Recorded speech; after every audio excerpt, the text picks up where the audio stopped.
Salam uşaqlar. Bugün biologiya 8-ci sinif yeni dərslik əsasında 6-cı bölmə ikinci bölmənin ikinci mövzunun izahına baxırıq. İkinci mövzumuz heyvanlarda cinsi çoxalmadır. Bu şəkillərə əsasən burada belə bir bizə mətn verilib. Bir gün Nicat məktəbin həyətində yuvadan yerə düşmüş kiçik göyərçin balası tapır. Dostlarının köməyi ilə onu pəncərənin üstündəki yarıqda yerləşən yuvaya qoydu və orada yumurtadan çıxmağa çalışan iki bala daha gördü. Və bizə burada müxtəlif suallar verir. Bu sualların cavabını biz dərs boyu tapmış olacağıq. Sizin fikrinizcə təbiətdə hansı heyvanlar yumurta qoymaqla çoxalır, hansı heyvanların yumurta qoyduğunu və hansıların bala doğduğunu necə ayırd edə bilərik? Təbiətdə çoxalma üsulları barədə nümunələrə rast gəlmisinizmi? Və bu suallara gələn cavab axtarmağa çalışaq. Biz bundan əvvəlki dərsdə qeyri-cinsi çoxalma, heyvanlarda olan qeyri-cinsi çoxalma və onun formalarından danışdıq. Burada isə cinsi çoxalmadan danışacağıq. Cinsi çoxalma nə zaman biz buna cinsi çoxalma deyirik? Cinsi hüceyrələr yaranırsa, yəni qametlər yaranır və cinsi hüceyrələrin birləşməsi nəticəsində yeni bir orqanizmin yaranması prosesi cinsi çoxalma adlanacaq. Yeni orqanizm yaranmalıdır, cinsi çoxalmadır. Əksər heyvanlarda qametlərin əmələ gəlməsi, yəni buna biz gametogenez deyirik. Yəni qametlərin yaranması prosesi, əmələ gəlməsi cinsiyyət vəzilərində gedir. Dişilərdə yumurtalıqlarda, erkəklərdə toxumluqda və yaxud da yumurtalıqlarda yumurta hüceyrə yaranır deyirik, toxumluqlarda isə spermatozoidlər yaranır və yaxud da spermlər yaranır. Əgər təbii ki, heyvanlardan söhbət gedirsə, spermatozoidlər yaranır deyirik toxumluqda. Yumurta hüceyrənin gəlin quruluşundan danışaq. Yumurta hüceyrə şəkildən də göründüyü kimi dəyirmi formadadır, hərəkətsizdir, iri nüvəyə malikdir və müxtəlif orqanoidləri onun sitoplazma və rüşemin inkişaf üçün lazım olan deməli qida maddələri olur. Deməli, sitoplazması bol olur, içində çoxlu ehtiyat qida maddələri var, orqanoidlər yerləşir. Adətən yumurta hüceyrə sürünənlərdə və quşlarda daha iri olur və onlarda sarılıqla daha zəngin olur. Və onların yumurta hüceyrələri təbii ki, spermatozoidlərdən dəfələrlə iri olmuş olur.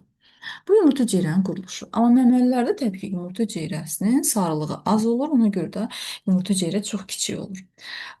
Spermatozoidin quruluşuna baxaq. Dedik ki, spermatozoidlər toxumluqda yaranır və başçıqdan, bu başçıq hissədən, daha sonra boyuncuq hissədən, bir də qamçıdan təşkil olunmuşdur. Və erkək qametlər demək olar ki, bunlarda ehtiyat qida maddəsi olmur. Və hərəkətlidir. Qamçısının hesabına fəal hərəkətli olurlar. Cinsi çoxalma zamanı dişi qamet ilə, yəni yumurta hüceyrə ilə erkək qametin, yəni spermatozoidin birləşməsindən ziqot yaranır. Deməli, yumurta hüceyrə spermatozoidlə birləşir və nəticədə yaranır bir hüceyrəli ziqot və cinsi yola çoxalan heyvanlarda fərdi inkişaf adətən mayalanma ilə başlayır və bioloji ölümlə bitir. Deməli, canlının fərdi inkişafı, heyvanların fərdi inkişafı nə ilə başlayır deyəndə deyirik ki, mayalanma anından başlayır. Biz fərdi inkişaf başqa sözlə ona ontogenez də deyirik. Deməli, ontogenez mayalanma ilə başlayır. Gəlin indi burada bitki və heyvanlarda olan cinsi çoxalmanın bizə belə deyək ki, müqayisəsini veribdir. Biz keçən il, yəni 7-ci sinif dərsliklərindən də bilirik ki, bitkilərdə, çiçəkli bitkilərdə gedən mayalanma prosesi iki qat mayalanma adlanırdı və burada biz deməli həşəratlı tozlanmanı görürük. Tozlanma nəticəsində tozcuq dənəciyi, yetişmiş tozcuq dənəciyi dişiciyin ağızcığına düşür və nəticədə tozcuq dənəciyində olan vegetativ nüvə irəlidə gedir, tozcuq borusunu yaratmağa başlayır. Arxadan gələn generativ nüvə iki spermiyə ayrılır tozcuq borusunda və irəliləyir. Həmin vaxt ərzində də yumurtacığın daxilində rüşeym kisəsi yaranır və həmin o rüşeym kisəsinin içərisində mitoz bölünmə keçirərək yumurta hüceyrə yaranmış olur və mərkəzi hüceyrə yaranır. Yumurta hüceyrə ilə spermlərdən birinin birləşməsindən deməli ziqot yaranır, amma mərkəzi hüceyrə ilə spermin birləşməsindən isə endosperm yaranır deyirdik. Bu ziqotdan ziqot toxumun rüşeyiminə başlanğıc verir, kökçük gövdəcik tomurcuğa başlanğıc vermiş olur. Endospermdə isə birləpəli bitkilərdə məsələn götürsək, onlarda isə ehtiyat qida maddələri toplanmış ehtiyat qida maddələri yığılır. Həmin o mərkəzi hüceyrənin sperm birləşməsində yaranan endospermdə çoxlu ehtiyat qida maddələri olur. Heyvanlarda isə məsələn burada biz erkək tritonla dişi tritonun deməli cinsiyyət hüceyrələrinin birləşməsinə baxsaq, erkək triton spermatozoid hazırlayır, onun qameti toxumluqda yaranan spermatozoiddir. Dişi qamet isə yumurta hüceyrə olur, dişi tritonun yaratdığı və bu su mühitində gedir. Su mühitində yumurta hüceyrə spermatozoidlə birləşir və nəticədə yenə bir hüceyrəli ziqot yaranmağa başlayır. Buradakı cədvələ baxsaq görərik ki, deməli bizə nə deyir? Erkək qamet adı səciyyəvi əlaməti. Bitki orqanizmində erkək qamet adlandı spermi və necə oldu? Qamçısız oldu. Heyvanlarda isə adlandı spermatozoid və o fəal spermatozoid. Deməli o fəal olur, qamçılıdır. Dişi qamet bitkilərdə adlandı yumurta hüceyrə. Erkək qametdə heyvanlarda adlandığı yumurta hüceyrə. Erkək qametlər harda əmələ gəldi? Bitki orqanizmində tozluqda əmələ gəlmiş olur erkək qametlər, yəni tozcuq dənəciyi tozluqda yaranır. Heyvanlarda isə toxumluqda yaranmış olur. Dişi qametlər bitkilərdə yaranır yumurtacıqda və yaxud da yumurtacıqda olan rüşeym kisəsində. Amma heyvanlarda isə yumurta hüceyrə yaranır yumurtalıqda. Gəlin buradakı suallara da baxaq. Bitki və heyvan orqanizmlərində cinsiyyət hüceyrələrinin oxşar, fərqli cəhətləri nədir? Hər ikisində oxşar cəhətləri odur ki, deməli, hər ikisi qamet hazırlamış olur, cinsiyyət hüceyrələri. Deyək ki, erkək qametlər hər ikisində belə deyək ki, erkək cinsiyyət orqanında yaranır, dişi qametlərdə dişi cinsi orqanında yaranmış olur. Fərqli cəhəti oldu ki, həmçinin məsələn, fərqli cəhətini götürsək, bitkilərdə spermi hərəkətsizdir, 2 ədəddir bunlarda bir ziqotun yaranması, bir toxumun belə deyək də, yaranmasında 2 sperm iştirak edir bunlarda. Təbii ki, bir ziqotun yaranmasında bir spermi, bir dənə yumurta hüceyri iştirak edir, amma heyvanlarda spermatozoiddir, hərəkətli olur bunlarda. Və məsələn heyvanlarda mayalama prosesi ya su mühitində gedir, ya da daxili mayalanma gedə bilər. İkinci suala baxaq. Yumurta hüceyrə ilə spermatozoid birləşməsindən əmələ gələn ziqotdan nə inkişaf edir? Yumurta hüceyrə ilə bu spermatozoidin birləşməsindən əmələ gəlmiş ziqotdan yetkin orqanizm yeni bir fərd, rüşeym başqa sözlə inkişaf etməyə başlayır. Və keçək indi dərsimizin izahına baxaq. Dişi və erkək orqanları əgər ayrı-ayrı fərdlərdə yerləşərsə, həmin heyvanlara biz ayrı cinsli orqanizmlər deyəcəyik. Yəni dişi fərd ayrıdır, erkək fərd ayrıdır. Məsələn, baxın burada. Dişi triton ayrıdır, quruluşuna görə fərqlidir. Erkək triton ayrıdır, quruluşuna görə fərqlidir. Erkək tritonda toxumluqdur, dişi tritonda isə yumurtalıqlardır. Amma əgər bir fərddə hər iki cinsiyyət orqanı olarsa, bu canlılar adlanacaq hermafrodit canlılar. Hermafrodit, məsələn, biz bitkilərdə də deyirdik, yadınızda hermafrodit çiçəklər deyirdik, yəni üzərində həm erkəkciyi, həm dişiciyi olurdusa, buna hermafrodit deyirdik. Eyni ilə biz heyvanlarda da hər iki cinsiyyət orqanı varsa, həm toxumluğu, həm yumurtalığı varsa, bu canlılar hermafrodit canlılar adlanmış olacaq. Hermafrodit canlılara aid olan hansılardır? Bəzi molluskalara aid edirik hermafroditlərə. Yastı və yastı qurdlar, həlqəvi qurdların hamısı, bax bunların hamısı hermafrodit canlılardır və bəzi balıqları aid etmiş olur. Demək, hermafrodit olanlar oldu bəzi molluskalar, yastı qurdlar, həlqəvi qurdlar. Yastı qurdlara məsələn ağ planaridir, qaraciyər sorğusudur, öküz soliterdir. Həlqəvi qurdlara aid olur, soxulcandır, zəlidir, nereid, qunqurdur. Bunlar demək nə olacaq? Hermafrodit. Hermafrodit.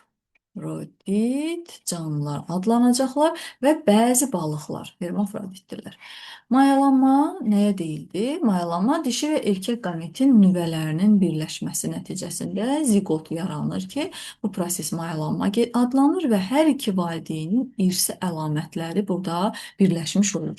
Həm erkək, həm də dişi fərdin əlamətləri birləşirsə, bu proses mayalanma adlanır. Məsələn, hermafrodit canlılarda bədən daxilində öz-özünə mayalanma prosesi gedir. Amma ayrı cinsiyyətlərdə təbii ki, deməli, hər bir cinsi, hər ayrı-ayrı canlılarda, erkək və dişi canlılarda yaranan dişi və erkək qametlər birləşir və nəticədə ziqot yaranır və hər iki valideynin irsi əlamətləri burada birləşmiş olur. Və sonra ziqot bir hüceyrəlidir. Mayalanma deyək ki, bu spermatozoidlə birləşdi, bir hüceyrəli ziqot yaranır. Daha sonra ziqot bölünməyə başlayır və bölündükcə çox hüceyrəli rüşeym əmələ gəlmiş olur. Baxın, burada biz çox hüceyrəli rüşeymin inkişafını görürük. Təbii ki, o da yeni orqanizmə başlanğıc vermiş olur. Burada biz hidranın mayalanmasını görürük. Məsələn, burada spermatozoid yaranır, yumurta hüceyrə yaranırsa, deməli bu cinsi yolla çoxalmadır. Biz təbii ki, hidranın qeyri-cinsi yolla, tumurcuqlanma yolu ilə çoxalmasından da danışmışdıq. Burada mayalanma gedir.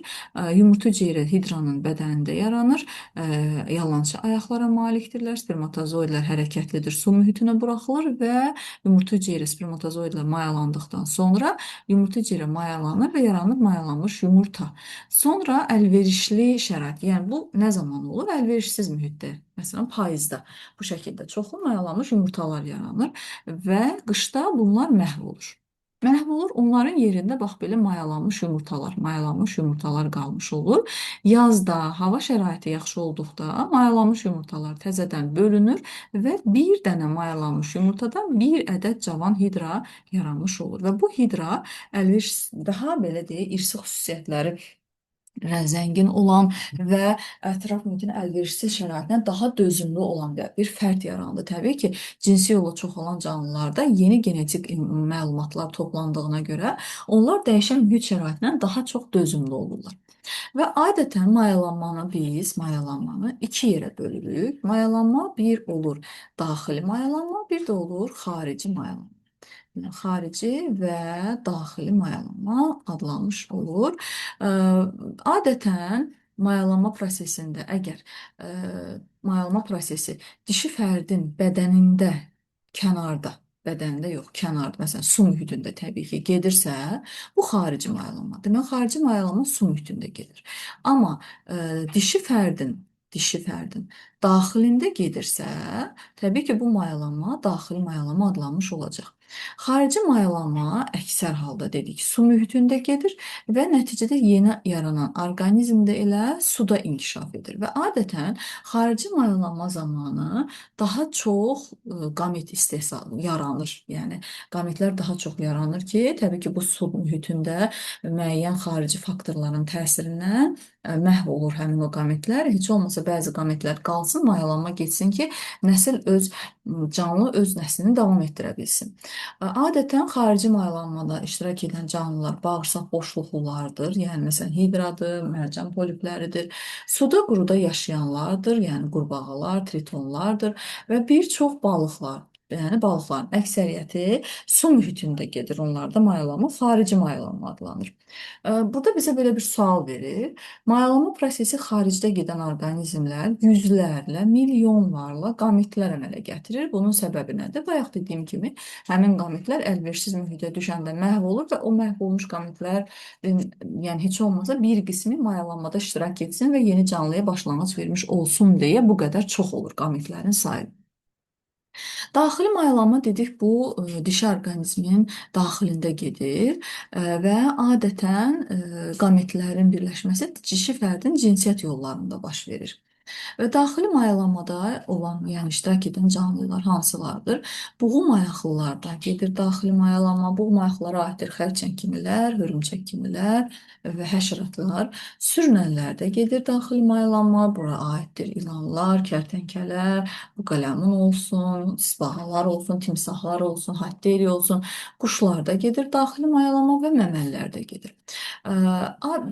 Yəni bu necə oldu? Dedik ki, yumurta hüceyrə spermatozoidlə ilə birləşirsə, bu proses mayalanmadır, düzdür? Amma təbiətdə elə bəzi canlılar var ki, mayalanma baş vermədən dişi qametdən, yəni yumurta hüceyrədən yeni orqanizm yaranır. Ki buna biz partenogenez deyəcəyik ki, bu proses adətən erkək bal arılarında, yəni erkək bal arıları partenogenezlə yaranır. Dafniyalar, bir də mənənələrdə bu proses gedir. Yəni partenogenez. Baxın, bəzi deməli canlılarda hansılardır bunlar? Mənənələrdir. Bax bu canlılar, məsələn parabizənlər bu mənənələrlə qidalana bilir. Erkək bal arılarında və dafniyalarda partenogenez yola çoxalma gedir. Məsələn, gəlin erkək arılarda deməli partenogenezin getməsini bir baxaq. Partenogenez sözü partenoz, qız, genezis, yaranma mənasını verir. Niyə belə adlanır? Qız yaranma sanki. Baxın, deyir ki, burada biz erkək, deməli, bax, bu erkək, deməli, arıdır. Başqa sözlə biz buna truten deyirik. Erkək arı başqa sözlə truten adlanır. Bu ana arı, bu isə işçi arıdır. Adətən ana arı və işçi arı bunlar hamısı təbii ki, bunlar dişi fərdlər adlı olur. Erkək arı da təbii ki, erkək fərddir. Yəni indi baxaq. Deməli erkək arılar spermatozoid hazırlayır. Yəni toxumluqlarında qametlər hazırlanır. Erkək qamet spermatozoid hazırlayır. Ana arı da spermatozoid yox, ana arı artıq yumurta hücrəyi hazırlamış olur. Hələ ki, burada bu meyoz mitoz proseslərindən danışmıram sizə. Mən yumurta hüceyrə hazırlayır. Əgər, bax, bu yumurta hüceyrə spermatozoidlə birləşib mayalanma prosesi gedərsə, bu zaman bu mayalanmış yumurta hüceyrədən dişi canlılar yaranmış olur. Yəni, işçi arılar yaranır, amma onlar sonsuz olurlar. Onlarda yumurta qoyan olmur, yumurta qoyan neşterə çevrilmiş olur və ana arı yaranmış olur. Bir ədəd ana arı olur. Ana arının funksiyası yumurta qoymaqdır. Amma əgər ana arının qoyduğu yumurta spermatozoidlə birləşmirsə, o müəyyən bir mühitdə deyək ki, mühit şəraitinin təsirindən başlayır özü-özünə bölünür, çox hüceyrəli rüşeym yaranır və həmin o rüşeym erkək arıya başlanğıc vermiş olur. Demək, erkək arıların yaranması mayalanma olmadan gedir. Və nəticədə baxanda nə görürük? Görürük ki, ana arının burada bunun xromosom dəstini göstərmiş olur. Xromosom dəsti 2 dəfə azaldı. Baxın, yumurta hüceyrə N oldu. Yumurta hüceyrə N oldu. Və bu spermatozoidin özünün də, yox, xromosom dəsti N-dir. Spermatozoid ilə yumurta hüceyrə birləşir və yaranır 2N xromosom dəstinə malik ziqot və bu ziqot 2N xromosom dəstli dişi arılara başlanğıc vermiş olur. Yəni işçi arı ilə ana arıya. Amma N xromosom dəstinə malik olan yumurta hüceyrə isə özü-özünə bölünüb çoxaldığına görə, mayalanma getmədən yarandığına görə bu zaman erkək arı yaranır ki, onun da xromosom dəsti N olur. Və spermatozoidin xromosom dəsti N olmalıdır. Erkək arının xromosom dəsti N-dir. Deməli, burada xromosom sayı azalmır. Görürsünüz, N-dən N-ə keçdi. N-dən N-ə keçib xromosom sayı azalmırsa, bu cür bölünmə adlanır mitoz. Amma burada nə görürük? Dişi arıda 2N-dir xromosom sayı və yumurta hüceyrə yarananda N xromosom dəstinə malik olduq. Və bu zaman xromosom dəsti 2 dəfə azalır ki, buna biz deyirik meyoz. Demək, erkək arılarda spermatozoidin yaranması mitozdan yaranır, xromosom sayı dəyişmir. Ana arılarda yumurta hüceyrənin yaranması meyozdan yaranır və xromosom sayı 2 dəfə azalır. Niyə azalır? Azalır ki, yenidən mayalanma prosesi gedəndən sonra yenidən 2 xromosom dəsti bərpa olunmuş olsun. Demək, erkək arıların xromosom dəsti haploid deyirik, dişi arıların xromosom dəsti diploid deyirik. N olursa buna biz haploid orqanizm deyirik. Əslində biz bunlar haqqında iki qat mayalanmada danışmışdıq. 2N olursa buna biz diploid deyəcəyik. Diploid. Deməli, erkək arılar haploid olur. Arı. Amma dişi arılar isə dişi arı diploid olur. Dişi arıların da bir dənəsi ana arıdır. Yerdə qalanları isə işçi arıları. Məsələn, desək ki, 150 dənə arı yaranıbdır dişi arı, o zaman biri ana arıdırsa, 149 dənəsi işçi arı olmuş olacaq. Demək, bu canlı arılar partenogenez yolla çoxalmış oldu. Eyni zamanda mənənələr, dafniyalar təbii yolla partenogenezlə çoxalır. Bunun əhəmiyyəti nədir? Əgər əlverişsiz mühit olarsa, erkək fərd olmazsa, təbii ki, bu zaman partenogenez yolla çoxalır ki, canlı öz nəslini davam etdirə bilsin. Amma süni partenogenez də var. Süni partenogenizi tut ipək qurdu bitkisinin heyvanında, belə deyək, həşəratda müşahidə ediblər. Belə ki, onun da mayalanmamış yumurtalarına süni şəkildə temperaturun dəyişməsi, yaxud da mexaniki təsirlərlə mexaniki təsir altında təsir etdikdə o inkişaf etməyə başlayır və ondan tırtıllar çıxır, onun yumurtasından və bunun əsasında kənd təsərrüfatında bu geniş tətbiq olunmuşdur və bu zaman mayalanmamış yumurtadan tut ipək qurdunun sənaye üsulu ilə alınması işlənib hazırlanmışdır. Deməli, sənaye üsulu ilə tut ipək qurdunu necə çoxaldırıq deyəndə biz deyirik ki, bu süni partenogenez yolla çoxaltmış olur. Demək, biz nədən danışdıq uşaqlar? Xarici mayalamadan danışdıq, daxili mayalamadan danışdıq, partenogenez yolla çoxalmadan danışdıq, ayrı cinsiyyətlilikdən danışdıq, hermafroditizmdən danışdıq. İndi isə canlı dünyaya gəlir. Deyək ki, mayalanma baş verdi. Yumurta daxilində canlı inkişaf etdi, rüşeym inkişaf etdi və yaxud da ana bətnində daxilində inkişaf etdi və sonradan, yəni doğumdan sonra və yaxud da rüşeym qabığından çıxdıqdan sonraki dövrdə inkişaf necə gedəcək? Bu inkişaf iki cür gedəcək. Ya düzünə gedir inkişaf, ya da dolayı gedir.